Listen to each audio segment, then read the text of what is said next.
अनाया 20 साल बाद कोमा से उठती है। हॉस्पिटल की सेफ्ट रोशनी, मशीन्स की आवाज, माँ की आंखों में आंसू। मेरी बेटी, तू लौट आई? अनाया धीरे से बोलती है। माँ, घर। चलो माँ, घर चलते हैं। घर वापस आकर वो सबसे मिलती है। तब उस पता चलता है दादी की टांगें अब काम नहीं करती, वो चल नहीं सकती। अनाया दादी को गाले लगाकर रो पड़ती है। अनाया का दिल भर आता है, पर उसके मन में सिर्फ एक ही नाम घूम रहा था, आरव। अनाया पूछती है, माँ, आरव कहाँ है? माँ तुरंत बात बदल देती है। तू थक गई होगी, आराम कर। पर अनाया समझ जाती है कुछ तो गड़बड़ है।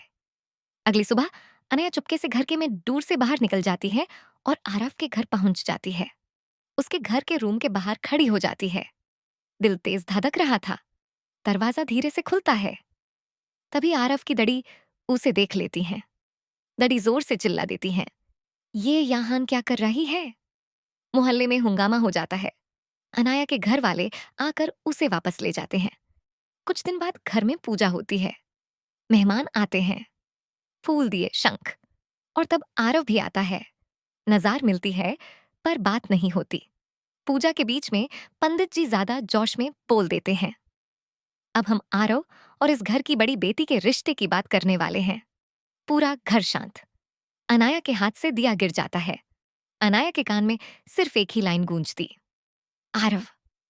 मेरी बड़ी बहन से एंगेजमेंट? उसकी सांस अटक जाती है।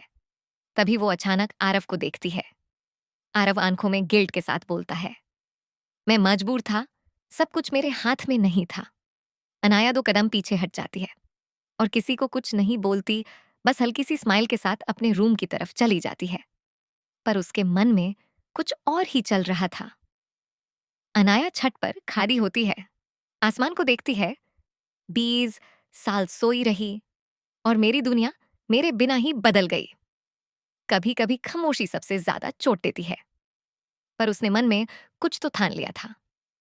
वो आपको नेक्स्ट पार्ट में पीताच लेगा। तब तक के लिए प्लीज लाइक, सब्सक्राइब और कमेंट करें अगर आप पार्ट 2 चाहते हो।